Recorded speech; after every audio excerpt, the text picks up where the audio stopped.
సరే, చదవబడిన వాక్య భాగంలో 16వ అధ్యాయం 16వ అధ్యాయము 29వ వచనం చదువుకుందాం. అందుకు అబ్రహాము వారి యొక్క మోషేయు ప్రవక్తలను ఉన్నారు, వారి మాటలు వినవలెనని అతనితో చెప్పగా. చాలు. ప్రభునందు ప్రియులరా, ఇక్కడ మనము ఒక కథ చూడడం లేదు, ఒక ఉపమానం చూడడం లేదు. ఏమండి? కథ చూడడం లేదు, ఒక ఉపమానం చూడడం లేదు, ఒక ఎగ్జాంపుల్ చూడడం లేదు. మాదిరి, ఫార్ములాకు మాదిరి ఎగ్జాంపుల్స్ ఉంటాయే, అట్లా మాదిరి చూడడం లేదు. అది నిజంగా జరిగినటువంటి వాస్తవికత ఇక్కడ ప్రభు తెలియజేస్తున్నటువంటి ఒక గొప్ప భాగ్యం. జరిగిన కార్యాన్ని ప్రభు తెలియపరుస్తూ ఉంటారు. ఇది అందుకనే ఇది కథ కాదు. మనకు ఎవరైనా కథ అనుకుంటే పొరపాటు చేసిన వారైతారు. ఇది వాస్తవం. ఈ వాస్తవాన్ని ఇది మనం కూడా మన జీవితాలకు అన్వయించుకోవాలి. పరిసయ్యులు అనేటువంటి వారు ఉన్నారు. పరిసయ్యులు వాళ్ళు చాలా భక్తిగా ఉన్నట్లు కనబడతారు. వాళ్ళు బోధకులు. వాళ్ళు ఏం చేస్తా అంటారంటే ఆ సమాజ మందిరాల్లో నిలిచి బోధ చేసేటువంటి వాళ్ళు అందుకనే పరిసయ్యులు అను పులిసిన పిండిని గురించి జాగ్రత్తగా ఉండండి అని చెప్పేసి వాళ్ళు చెప్తారు, కానీ వాళ్ళు చేయరు. ఈ బోధన గురించి జాగ్రత్తగా ఉండండి. పరిసయ్యులు బోధకులు. వాళ్ళు ఏం చేస్తున్నారంటే ఈ మార్గంలో, ఈ దైవ మార్గంలో వాళ్ళు సంపాదన ఎక్కువ నేర్చుకున్నారు. వాళ్ళు ఏం నేర్చుకున్నారు? సంపాదన నేర్చుకున్నారు. సంపాదన. అందుకనే చూడండి 16వ అధ్యాయము 14వ వచనం. ఎవరోళ్ళు? వాళ్ళకేముందంటే ధనాపేక్ష ఉంది. ధనాన్ని ఎక్కువగా ప్రేమించేటువంటి వారు. వాళ్ళ కొరకు ఈ యొక్క వాస్తవాన్ని ప్రభు తెలియపరిచినాడు. ఒక ధనవంతుడున్నాడు, ఆయన పేరు చెప్పబడలేదు. ధనవంతుని పేరు ఎందుకు చెప్పబడలేదు? ధనవంతుణ్ణి మనం పేరుతో పెట్టి పిలవం. ధనవంతుణ్ణి మనం పేరుతో పెట్టి పిలవం. అదే దరిద్రుడైతే పేర్లే పెట్టి పిలుస్తూ ఉంటాం కదా. ధనవంతుడు నేను, లాజరు. ధనవంతుడు ఏంటంట? ధనవంతుడు లాజరు. వీరిద్దరు చనిపోయినారు. వీరిద్దరు పాతాళానికి ధనవంతుడు పాతాళానికి తీసుకుపోబడ్డాడు. లాజరు అబ్రహామున రొమ్మున అనుకోవడానికి కొనిపోబడ్డాడు. లాజరు ఇక్కడ పేదవాడైనందుకు అబ్రహాం రొమ్ము, ధనవంతుడు ఇక్కడ ధనవంతుడైనందుకు పాతాళం అన్నది కాదండి. ఇక్కడ వారిద్దరు కూడా లోకంలో వారు మొట్టమొదట వారు జీవించినారు.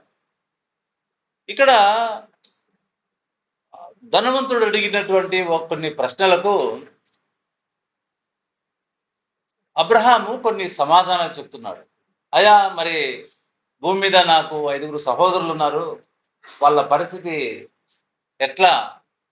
నువ్వు ఒకరిని లాజరును పంపిస్తే వాళ్ళు మారు మనసు పొందుతారు కదా అని ఒక ఆలోచన చెప్తా ఉన్నాడు. అందుకు అబ్రహాం ఏం చెప్పినాడు? 29వ వచనం. అందుకు అబ్రహాము వారి యొద్ద మోషేయు ప్రవక్తలు ఉన్నారు, వారి మాటలు వినవలెనని అతనితో చెప్పగా.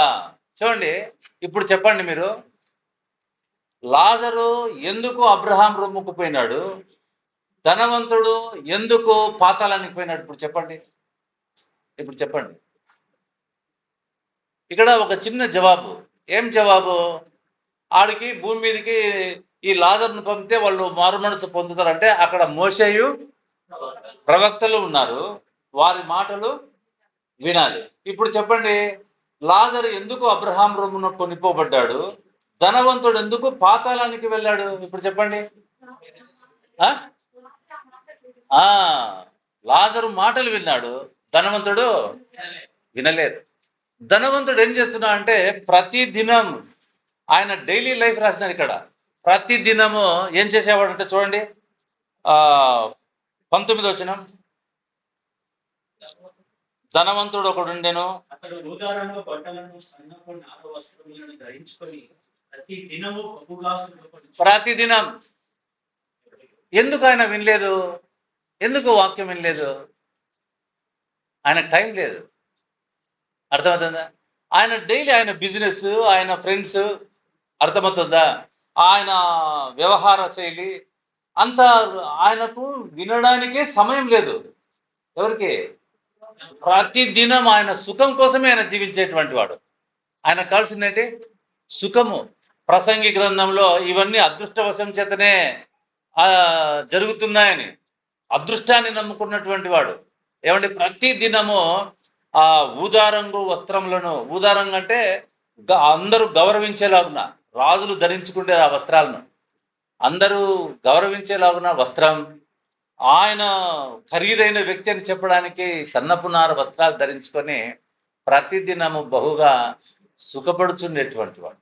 ఆయన వాక్యాన్ని వినలేకపోయినాడు, వినడానికి అవకాశం ఇవ్వలేదు. లాజరును ఒక దరిద్రుడు ఉండెను. ఆయన పుట్టుకతో దరిద్రుడు ఉంటాడా? ఆయన ఎవరై ఉంటాడు? ఇది ఎవరి గురించి రాయబడతా ఉందంటే ధనాపేక్ష గల పరిసయుల గురించి రాయబడుతుంది. ఎవరి గురించి? ధనాపేక్ష గల. ఆయన ఎవరై ఉంటాడు? ఆయన ఎవరో అన్యుడై ఉంటాడు. అర్థమవుతుందండి? ఆయన అన్యుడై ఉంటాడు. ఆయన ఏమి యూదుడై ఉండడండి. నా లెక్క ప్రకారం ఆయన అన్యుడై ఉంటాడు. ఆయన ఏం చేస్తున్నాడు? అసలు దగ్గరికి రాని వ్యక్తి, ఆయన దగ్గరికి రాకూడని వ్యక్తి, ఆ సమాజంలో ఉండకూడదు. ఇప్పుడు మనం అన్యులము దేవుని మందిరంలోనికి వెళ్ళడానికి వీలుందా? ఆ విధంగా ఆయన ఉన్నటువంటి వాడుగా ఉన్నాడు. ఆయన దేవుని వాక్యాన్ని వింటూ దరిద్రుడుగా మారినాడా? దరిద్రుడుగా పుట్టినాడా? చెప్పండి. దరిద్రుడుగా మారినాడా? దరిద్రుడుగా పుట్టినాడా? చెప్పండి. ఎవరైనా ఆలోచన చెప్పండి. ఆయన ఎందుకంటే వాక్యము పరలోకంలో మనకు ధనం. ఇప్పుడు చూడండి, ఈ లోకంలో వీళ్ళందరూ విశ్వాసంలో ఉన్నటువంటి హెబ్రీ గ్రంథకర్త రాస్తున్నాడు, వాళ్ళందరూ ఎట్లా జీవించినారంట భూమి మీద? ఎట్లా జీవించినారంట? హెబ్రీలోకి రాసిన పత్రిక 11వ అధ్యాయం 38వ వచనం. గొర్రె చర్మములను లేక చర్మములను వేసుకొని దరిద్రులై ఉండి శ్రమపడి హింస పొందొచ్చు. అడవులలోను కొండల మీదను గుహలలో. ఎందుకు వాళ్ళు దరిద్రులుగా ఉన్నారు? మనకు లోకంలో ఏది మనది కాదు. లోకంలో ఏది మనది కాదు. మన వెంట ఏది రాదు. అందుకనే తిమోతికి రాసినటువంటి పత్రికలో ఏం రాయబడిందంటే, తిమోతికి రాసినటువంటి పత్రిక చూద్దాం. 6వ అధ్యాయం. అది వచనం తెలుసు కదా నీకు? 6వ అధ్యాయం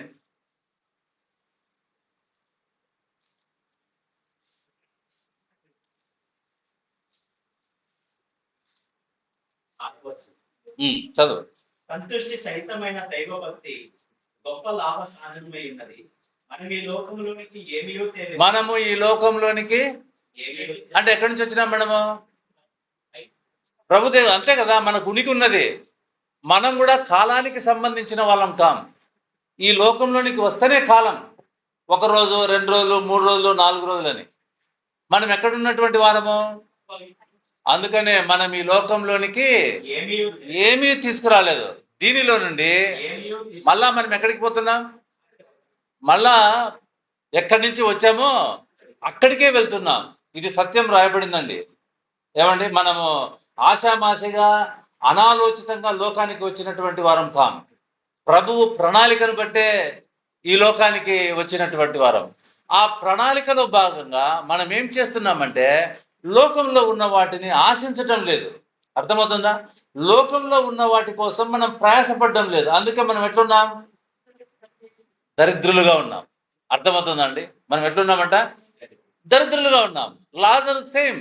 ఆయన కూడా దేవుని వాక్యాన్ని విని పైనున్న వాటి, ఇప్పుడు అబ్రహాము, ఇస్సాకు, యాకోబులు భూమి మీద ఉన్న బిల్డింగ్ కట్టుకున్నారా? బిల్డింగ్ కట్టుకున్నారా? వాళ్ళు ఏమన్నారు తెలుసునా? దేవుడు దేనికి శిల్పి, దేనికి నిర్మాణకుడై ఉన్నాడో, పునాదులు కలిగిన ఆ పట్టణం కొరకు ఎందుకు ఆయన బిల్డింగ్ కట్టుకోలేదు? అక్కడ పునాదులు కలిగిన పట్టణం ఉంది కాబట్టి ఇక్కడ ఆ గుడారాల్లో ఆయన నివాసం చేసినాడు. ప్రియులారా, ఈ లోకంలో ఈ లాజరు కూడా ఎట్లా దరిద్రుడుగా ఉండవలసి వచ్చింది? ఆయన పుట్టుకతో దరిద్రుడై ఉన్నాడు. వాక్యాన్ని విని లోకాశలను విడిచి ఆయన ప్రభు కొరకు జీవించినటువంటి వాడుగా మనం చూస్తున్నాం. ఓహో, దరిద్రుడైనందుకు నువ్వు పరలోకంలో సుఖపడు, నువ్వు ధనవంతుడైనందుకు నరకంలో కష్టపడని కాదు వాక్యం. అక్కడ ఆయన ఏం చేసినాడంటే, లాజరు వాక్యానుసారంగా, ఇప్పుడు వాక్యానుసారంగా మనం జీవిస్తే మన వ్యాపారాల్లో మనం మోసం చేయగలుగుతామా? మనం దేంట్లో ఎందుకు చేయలేమో? మనకు అది అక్కర్లేదు అని, సంతృప్తి చాలు మనకు అని, అన్న వస్త్రములు చాలు మనకని. అందుకేనండి దరిద్రుడు లాజరు ద్వారా మనకు ఒక మంచి పాఠం అండి. ఇప్పుడు మన ప్రభు ఉన్నాడు, ఆయన కూడా దరిద్రుడుగా రాయబడింది. చూద్దాం 2వ కొరింథీయులకు రాసినటువంటి పత్రిక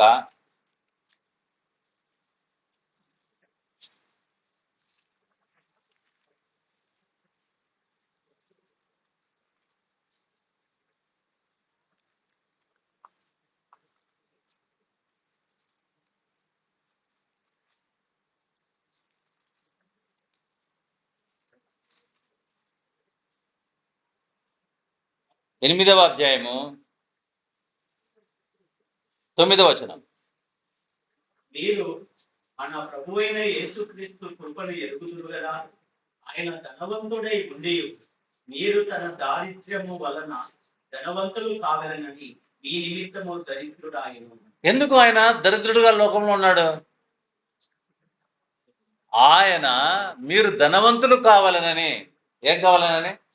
మీరు ధనవంతులు కావాలనని మీ నిమిత్తము ఆయన ఏమైనాడంట? అంటే అర్థమేమి? అంటే ఈ లోకంలో ఆయన ఎందుకు దరిద్రుడుగా, మనకు ఏమీ లేనివాడుగా, దరిద్రుడు అంటే అర్థం అంటే ఏమి లేనివాడుగా ఎందుకు ఉన్నాడంటే, ఆయన కూడా మహిమలో ఆయన ఈ లోకంలో వచ్చింటే మనమందరం ఏం కోరుకుంటుంటే ఇట్లే ఉండాలా ఆయన మాదిరి అనుకునే వాళ్ళం. ఆయన ఎందుకు దరిద్రుడుగా కనపడుతున్నాడు? ఈ లోకంలో ఉన్నవి ఏవి మనకు ప్రయోజనకరం కాదు. అందుకనే మనం కూడా ఆయనను బట్టి పరలోకం వైపు చూచేలాగున ఆయన దరిద్రుడుగా కనబడుతున్నాడు. అయ్యా, ఈ లోకంలో ఏది శాశ్వతంగా, అందుకనే మీ నిమిత్తము ఆయన దరిద్రుడు. ఆయన ధనవంతుడు, పరలోకంలో మహిమ కలిగినటువంటి వాడు. ఆయన లోకంలో ఎందుకు దరిద్రుడుగా పుట్టాడు? లోకంలో ఏది మంచి శ్రేష్టమైంది కాదు అని చెప్పడానికే ఆయన దరిద్రుడుగా కనపడుతున్నాడు. లేదా ఆయన బంగారు ఉంగరాలు, బంగారు నగలు, బంగారు కిరీటం పెట్టుకుని వచ్చింటే మనం ఏం కోరుకుంటాంటివి? మనకు కూడా ఆ బంగారు కావాలని మనం కోరుకునేటువంటి వాళ్ళం. అర్థమవుతుంది? అందుకనే ఆయన దరిద్రుడుగా ఉన్నాడు. అంటే అర్థం ఏంటంటే, ఆయనను చూసిన వాళ్ళు దేన్ని చూడగలుగుతారు? పరలోకాన్ని అందుకనే మీరు ధనవంతులు కావాలనని, మీరు ప్రభు అయిన క్రీస్తు కృప ఎదుగుదురు కదా, మీరు ధనవంతులు కావాలనని మీ నిమిత్తము ఆయన ఏం చేశాడంట? ఆయన ఈ లోకంలో అన్ని అధికారాలు పెట్టుకొని తిరిగి చెంది ఉంటే మనము పరలోకాన్ని గురించి ఆలోచన చేస్తామా? ఏం చేస్తాము? అందుకనే లాజరు కూడా దరిద్రుడు ఒకడు ఉండెను. ఎందుకు దరిద్రుడుగా ఉన్నాడు ఆయన పరలోకంలో నాకు శాశ్వతమైన స్థానం ఉన్నదని గ్రహించినాడు కాబట్టి. ప్రియులారా, ఈ సత్యమేనండి. అందుకనే ఆయన ఎట్లా దరిద్రుడుగా మార్చబడ్డాడు? దేవుని వాక్యం వింటూ ఉన్నాడు కాబట్టి. మోషేను ప్రవక్తలను అక్కడ ఉన్నారు. మోషే ఏమైనా సంపాదించుకున్నాడా? పోనీ ప్రవక్తలు ఏమైనా సంపాదించుకున్నారా? వాళ్ళది ఏమీ లేదు. వాళ్ళను చూసినటువంటి లాజరు ఏం నేర్చుకున్నాడు? దరిద్రుడుగా అంటే నాకేది అక్కర్లేదు అన్నది నేర్చుకున్నాడు. ఇంతకాలం వాక్యాన్ని వింటున్న మనమేం నేర్చుకుంటున్నాం? ఊరికే ఏం మాట్లాడుతున్నామంటే ఆయన పరలోకం పోయినాడు, ఈయన నరకానికి పోయినాడు. Then what? ఏం ఫలము దాని గురించి మనం మాట్లాడుకుంటే? అయితే లాజరు జీవితంలో అనేకమైన శ్రేష్టమైన కార్యాలు ఉన్నాయండి. ఆయన దరిద్రుడుగా లోకంలో ఆయన, అందుకనే లాజరు అని ఒక దరిద్రుడు ఉండేను అని రాయబడి. ఆయన నిరీక్షణ కోల్పోలే. ఆయనకు ఆహారం లేదు, ఒళ్ళంతా కురుపులు, ఎవరు పట్టుకునే వాళ్ళు కాదు. ఏమండి, కుక్కలు ఆయన కురుపులను నాకుతున్నాయి. ఆయన నిరీక్షణ కోల్పోలేదండి. ఆయన నిరీక్షణ. ధనవంతుడు ఆ దరిద్రం తన కలగకోకుండా రావడకోకుండా ఆయన ఏం చేసేవాడు. అందుకనే కొంతమంది వాక్యాన్ని వింటూ ఉంటే ఇదేదో మాకు చెప్తున్నట్లుందని చెప్పేసి వాక్యం దగ్గరికే రాకుండా పోతున్నారు. అర్థమవుతుందా? ప్రభునందు పిల్లరా, వాక్యం మనకు వింటూ ఉంటే మనలో ఉన్న ఆ వ్యసనాలన్నీ కూడా తమకు తాముగానే దూరం అవుతాయి. నువ్వు తీసివేసుకోవాల్సిన పని లేదు. నీవు తీసివేసుకుంటే నీ సామర్థ్యం. మనలో ఉన్న చీకటి దేవుని వాక్యం అనే వెలుగు చేత మనలో ఉన్న చీకటి తనంతట తానే అట్లా మనమందరం మార్చబడిన వాళ్ళమే. ఈ రోజు నుంచి నేను ఈ పని చేయకూడదు అని తీర్మానం చేసుకొని పని చేయకోకుండా ఉండిన వాళ్ళం కాదు మనం. మనలో ఆ బలహీనతలను ఎట్లా పోయినాయి? వాక్యాన్ని వింటూ ఉండగా మనలో ఉన్న బలహీనతలు తమంతటా తామే పోయి ఉన్నాయి. కాబట్టి ప్రభునందు ప్రియమైనటువంటి వాళ్ళరా, ఆయన లాజరు పరలోకంలో ధనవంతుడుగా ఉంటూ భూమి మీద దరిద్రుడుగా ఉండి నిత్యము దేవుని సమయము పోనివ్వలేదు. ఆయన ధనవంతుడు ఏం చేసినాడు? ఆయన ధనాన్ని మిక్కిలి ధనంగా హెచ్చుకునేటట్లుగా ఇప్పుడు మీరు ఎందుకు ఆరాధనకు దానికి నియామ కోడికలకి ఎందుకు రావటం లేదు? ధనమే. ఇంకా సంపాదించాలా, ఇంకా సంపాదించాలా, ఇంకా సంపాదించాలా. ధనము, ధనాపేక్ష సమస్తమైన కీడులకు మూలం. సమస్తమైన దానిని ఆశించి కొందరు తమ్మును తామే పొడుచుకున్నారు, దానిని ఆశించి. ప్రియమైనటువంటి వాళ్ళరా, మనం ఆలోచన చేద్దాం. ధనవంతుడు లాజరు. ధనవంతుడు బోధించేవాడు, బోధను బట్టి ఆయన ధనవంతుడుగా మార్చబడుతున్నాడు. లాజరు బోధ వినేవాడు, విని తన జీవితాన్ని మార్చుకున్నాడు. ఇద్దరు కూడా చనిపోయినారండి. ఇద్దరు కూడా చనిపోయినారు. ధనవంతుడు ఎట్లా పాతి పెట్టబడి ఉంటాడు? చాలా గ్రాండ్ గా. ఏమండి, చాలా గ్రాండ్ గా పాతి పెట్టబడి ఉంటాడు. లాజరు అసలు ఆయన పాతి పెట్టబడినని మాట రాయబడలేదు. ఆయన దేవదూతల చేత అబ్రహాము రొమ్మున అనుకున్నట్టుకు ఆయన కొనిపోబడెను. ఇదేంటి? ఇది కథనా? ఇది రియల్. ఇది అర్థమవుతుందా అండి? మనం కూడా ఎంత నిరీక్షణ ఆ లాజరు జీవితంలో, ఆ నిరీక్షణ ప్రియులారా మన జీవితాలకు మనకున్నదా? ఆలోచన చేయండి. ఏదో వస్తాం మందిరానికి, వాక్యం వింటాం, పోతాం కాదు. ఇక్కడ రియాలిటీ. ఇదేదో లోకంలో మీకు నెమ్మది కలగటానికి ఈ మాటలు చెప్పడంలే. పరలోక వారసులు కావడానికే దేవుడు తన వాక్యాన్ని మనకు తెలియచేస్తూ ఉన్నాడు. మనం సింపుల్ గా ఏమంటాం? దరిద్రుడు లాజరు, పుట్టుకతో లాజరు దరిద్రుడు, సో ఆయన కాదు. ఈరోజు లోకానికి వచ్చి వాక్యం వినే వాళ్ళంతా ఎట్లా కనపడుతున్నారు చెప్పాలా? మీరు ఎట్లా కనపడుతున్నారు? దరిద్రులు కనపడుతున్నారు. వాళ్ళకి పనిలే పాటలే 24 గంటలు పోయి వాక్యం వినుకుంటా ఉంటారు. వాళ్ళకేమి పని చేసేది ఉందా? కష్టపడేది ఉందా? ఏమండి, నిజమే. వాళ్ళు ఎంతో దీనులుగా, వాళ్ళు ఎందుకు అంత దీనులుగా ఉన్నారు? ఎందుకు అంత ధైర్యంగా ఉన్నారు? అరే, నా నిరీక్షణ దేవుని వాక్యం. అందుకనే ఈ నిరీక్షణ మనలను, ఈ నిరీక్షణ సిగ్గుపరచదంటే అట్లేమే. ఈడ దరిద్రులుగా ఈడ జీవించి ఆడపోయి మళ్ళా దరిద్రులు అంటే మనం ఏమెత్తాం? తలకాయ ఉంచుకోమా? అందుకనే ఈ నిరీక్షణ మీరు పరలోకం నిమిత్తమై, ప్రభు నిమిత్తమై ఏవేవి లోకంలో విడిచిపెట్టారో వాటన్నిటిని బట్టి మనమందరం కూడా సంఘము మహిమపరచబడుతుంది, అందరిదుట ప్రశంసింపబడుతా ఉంది. కాబట్టి ప్రభునందు ప్రేమైనటువంటి వాళ్ళరా, ధనవంతుడు ఎందుకు నెమ్మది లేకుండా పోయినాడంటే ఆయన వినలేకపోయినాడు. అందుకని ఇప్పుడు ఏమంటున్నాడు? అయ్యో తండ్రివైన అబ్రహామా అని అంటున్నాడు. ఏమంటున్నాడు? తండ్రివైన అబ్రహామా, నా నాలుకను చల్లార్చడానికి అక్కడ ఉన్నటువంటి లాజరును పంపి, ఆయన తన వేలి కొనను నీళ్ళలో ముంచి నా నాలుక చల్లార్చడానికి అక్కడి నుంచి పంపి, ధనవంతుడు ఏమెరిగి ఉన్నాడు? అక్కడి నుంచి ఏది వచ్చినా శ్రేష్టమే.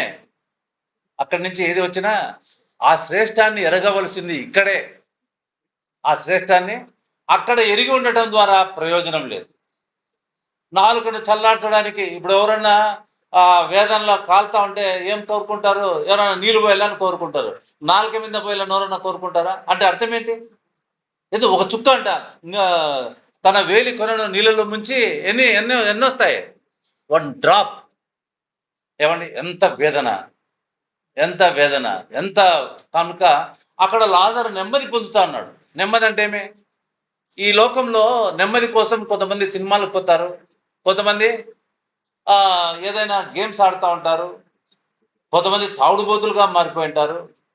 ఏమండి, నిద్ర కోసం మత్తు పదార్థాలకు అలవాటు. ఏం రా అంటే నెమ్మది. ఎంతసేపు ఈ నెమ్మది? మళ్ళా మెలుకో. అసలు అది నెమ్మది కాదండి. ఆ నెమ్మదిలో కూడా భయంకరమైన కళలు వస్తూ ఉంటాయి. కళలు లేకుండా వాళ్ళు ఏం నిద్రపోరు కదా, నెమ్మది ఉండదండి. అయితే లాజరు నెమ్మది, అతడిక్కడ నెమ్మది పొందుచూ ఉన్నాడు, నెమ్మది పొందుచూ ఉన్నాడు. ప్రభునందు ప్రేమైనటువంటి వాళ్ళరా, ఆలోచన చేద్దాం. లాజరు దేవుని వాక్యాన్ని, సువార్తను విన్నాడు. ఆయన ప్రభువును చూచాడు. అందుకనే నాకు ఈ ధనం అక్కర్లేదని ఆశాపు అంటున్నాడు. లోకంలో నీవు నాకుంటుండగా లోకంలో ఉన్నదేదియో నాకంటాను. ఏం చూసినాడు ఆయన? ఆశాపు పరలోక ధనాన్ని చూడగలిగినాడు. శాలలో పశువులు లేకపోయినా, గొర్రెలో దొడ్డిలు లేకపోయినా, ఒలివ పండు ఒలివ ఫలం రాకపోయినా, నేను యెహోవా యందు ఏం చేస్తాడంట ఆయన? నా రక్షణకర్త అయిన యెహోవా యందు నేను ఆనందించదు. ఆనందం అనేది సినిమాకి పోతే కాదండి, దేవుని వాక్యాన్ని నీ హృదయానికి అనుభవించుకుంటేనే ఆనందం. అబ్బా, నా జీవితం నిర్లక్ష్యం కాలేదు, ఇక్కడ నన్ను ఎవరు లెక్క చేయకపోవచ్చును. ఆయన ఆహారం కొరకు ఆ పరిసయ్యుని ఇంటి దగ్గరికి పోయినాడండి, కుక్కలు తినే ఆహారం కోసం. ఆయన నిరీక్షణ పోలేదండి. ఏందయ్యా నా బ్రతికిది కాదండి. ఎందుకు ఆయన నిరీక్షణ కోల్పోలేదు? ఆయన హృదయంలో వాక్యం ఉన్నది, ఆయన హృదయంలో వాక్యం ఉన్నది.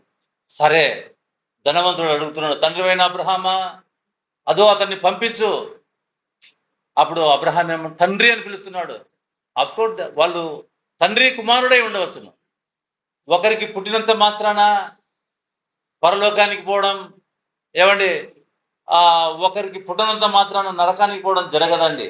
ఎవరైనా సరే మారు మనసు పొందాల్సిందే. క్రైస్తవుల్లో పుడితే మనకేం అక్కర్లేదు, అందరూ క్రైస్తవులు కట్టకట్టగా పరలోకం పోతారనుకుంటే పొరపాటే. ఎవరైనా సరే దేవుని సువార్తను వినవలసిందే, అంగీకరించవలసిందే. ఆ సువార్త ఏంటి? క్రీస్తు మన పాపముల నిమిత్తమై సమాధి చేయబడి, ఏమంటే మరణించి సమాధి చేయబడి తిరిగి లేచి మనలను నిత్య నాశనం నుండి రక్షించి పరలోక రాజ్యానికి వారసులుగా మనల్ని చేసుకున్నాడు.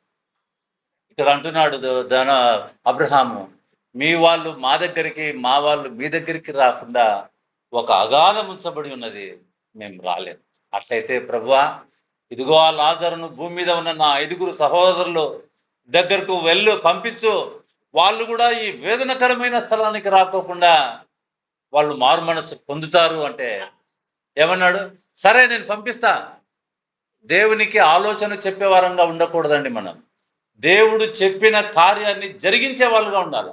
ఈ పద్ధతిలో కాదు ప్రభువా, ఆ పద్ధతిలో నాకు మేలు చేయి అంటే నష్టమే. లోతు ఉన్నాడు, లోతును దేవదూత బయటికి వేసినాడు. బయటికి వేసిన తర్వాత నువ్వు పారిపో అంటే లోతు ఏమన్నాడు చెప్పండి?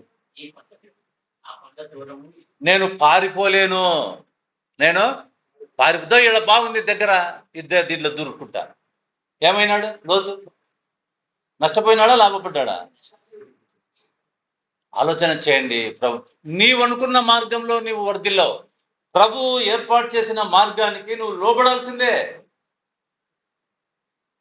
అందుకనే ప్రభు అంటున్నాడు, అట్లా వెళ్ళడానికి వీల్లేదు. భూమి మీద మోషేయు, ఇది ఏ కాలంలో జరిగిన సంఘటన? మోషే కాలంలో ప్రవక్తలు ఉన్నారు, వారి మాటలు వినాలి, వారి మాటలు వినాలి. ఎవరైనా సరే దేవుని వాక్యాన్ని వినాలండి. వింటేనే వారి జీవితాలు మార్చబడేది. మీరు ఏ భక్తుల జీవితాలను చూడండి, దేవుని వాక్యాన్ని వినేవారుగా ఉన్నారు. మనం ఏ విధంగా ఉన్నాం? ఆశతో దేవుని వాక్యం వినడానికి వస్తున్నామా? దేవుని వాక్యం మన జీవితాలకు అనుభవించుకుంటున్నామా? ఒకరిని ఒకరు చూసి వెనుకబడుతున్న వారుగా ఉన్నామా? ఆ బోధ చేసేటాయన అట్లే ఉన్నాడు, ఈయనటాయన ఇట్లే ఉంది, మేమెందుకులే, నష్టపోయేదారు. అందుకనే మోసపోకుడి. హవ్వ ఏమంటా ఉంది? నేను మోసపోయినాను. ఏం మోసపోయిందన్న? మాట వినలేదండి. దేవుడు చెప్పిన మాట వినకుండా పోయిందండి. ప్రియ సోదరుడా, ప్రియ సోదరి, మన జీవితాలు ఇప్పుడే సమయం ఉండగానే, మనది శాశ్వతమైన లోకం కాదు ఇది, మనకు పైన ఉన్నది. ప్రభువును అంగీకరిస్తే ప్రభుతో కూడా, ప్రభువును నమ్మకపోతే నిత్య నాశనం. ఆ వేదనకరమైన స్థలం ఇది, జాగ్రత్తగా గమనిద్దాం. అయితే లాజరును పంపిమంటే, అయ్యా పంపేయి అంటే, ఇదిగో వారి మాటలు వినని వాడు, మృతులలో నుండి ఒకడు వెళ్ళినా కూడా వాడు నమ్మడు. అద్భుతాలు కాదు కావాల్సింది, అద్భుతాల ద్వారా ఎవరు నమ్మరండి. వాక్యాన్ని వింటేనే మన హృదయము మార్పు చెందుతుందండి. మన హృదయం, అందుకనే నా మాట అగ్ని వంటిది కాదా, బండలు బద్దలు చేసే సుత్తె వంటిది కాదా. నీవు వింటూ ఉన్నావు, నీ హృదయం బద్దలవుతుంటదండి. అదే దేవుని వాక్యంలో ఉన్న శక్తి. నీవేమి నీ హృదయాన్ని మార్చుకోవాల్సిన అవసరము ఉండదండి. వాక్యమే మన హృదయాన్ని, అవును కదా. ఇంత చిన్న విషయంలో నేను పోగొట్టుకుంటే ఎంత భయంకరం. ఒకవేళ దరిద్రుడుగా నేనున్నానా, వ్యర్థం కాదు. పరలోకమందు ఇది వాస్తవాన్నే మన ప్రభు మనకు తెలియపరిచినాడు. కాబట్టి చివరి వాక్యాన్ని చూసుకుందామండి. లూకా రాసిన సువార్త 18వ అధ్యాయం 16వ అధ్యాయము 31వ వచనం. అందుకతడు మోషేయు ప్రవక్తలను చెప్పిన మాటలు వారు వినని ఎడల మృతులలో నుండి ఒకడు లేచినను వారు నమ్మరని అతనితో చెప్పెను. కాబట్టి ప్రభునందు ప్రియమైనటువంటి వాళ్ళరా, ఆలోచన చేద్దాం, దేవుని వాక్యాన్ని విందాం. ప్రభు అయిన యేసుక్రీస్తు మన పాపంలో కొరకై చనిపోయి సమాధి చేయబడి తిరిగి లేచి, మేమేదో మీకు లోకంలో చూపించి, వాక్యం చూపించి, ఈ రాత్రి మీరు ధనవంతులైతారు, ఈ రాత్రి మీ అప్పులు పోతాయి, ఈ రాత్రి మీ ఆరోగ్యాలు బాగవుతాయి అని మేము ప్రకటించడం లేదండి. సత్యమే ప్రకటిస్తున్నాం. సత్యం కొరకై మన జీవితాలను లాజరు వలె సమర్పణ చేసుకుందాం. లాజరు మనందరికీ రిప్రజెంటేటివ్గా ఉన్నాడు. ఆయన దరిద్రుడుగా ఉండి పరలోకంలో ధన్యుడుగా ఉన్నాడు. ఈడ ధనవంతుడుగా ఉండి ఆడ పరలోకంలో నరక పాతాళంలో దరిద్రుడుగా ఉన్నాడు. మనం ఏది కావాలో దేవుని సువార్తను అంగీకరించి ఆయన కొరకు మనము జీవిద్దాం. దేవుడి మాటలు మన కొరకై దీవించును కాదు. ప్రార్థన చేసుకుందాం. ఈరోజు సాయంత్రము చిన్నపిల్లల పరిచర్య, మరి 5 o'clock 5:30. ఎన్ని గంటలకు వస్తారా మీరు? ఎన్ని గంటలకు వస్తారమ్మా? 5:30కి వస్తాం. ఇంకా ప్రార్థన చేస్తున్నాం. ఎవరైనా వాళ్ళకు మంచిగా చెప్పేవాళ్ళు ప్రభునందు వాళ్ళు ఎదిగేలాగున, ఏవో పాటలు అవి కాకుండా వాళ్ళు కూడా కొంచెం క్యారెక్టరైజ్డ్గా వాళ్ళు డెవలప్ అయ్యేలాగున ప్రార్థన చేస్తున్నాం. అటువంటి వాళ్ళు ఎవరైనా ఉంటే ప్రభు సహాయం చేసేటట్లుగా మేము ఆయన వైపుకు చూస్తున్నాం. ప్రార్థన చేద్దాం. జీవాధిపతి అయిన మా ప్రభువా, మీ పరిశుద్ధమైన నామానికి స్తోత్రాలు. ఇంతవరకు మీ వాక్యాన్ని మాకు దయచేసిన నైనా, మేము మీ మాటలు విని మేలు పొందులాగున మమ్మల్ని బలపరిచినందుకు మీకు స్తోత్రాలు. దేవా, మీ దయపాలించండి నైనా. ఈ పరిచర్యలను మీరు దీవించండి. అన్ని విషయాల్లో మీ దయపాలించి సంఘమునకు క్షేమం కలుగజేద్దరని మా ప్రభువైన యేసుక్రీస్తు నామమున ప్రార్థన చేసి బ్రతిమాలుకొని వేడుకుంటూ ఉన్నాం తండ్రి. ఆమేన్. అందరికీ వందనాలు.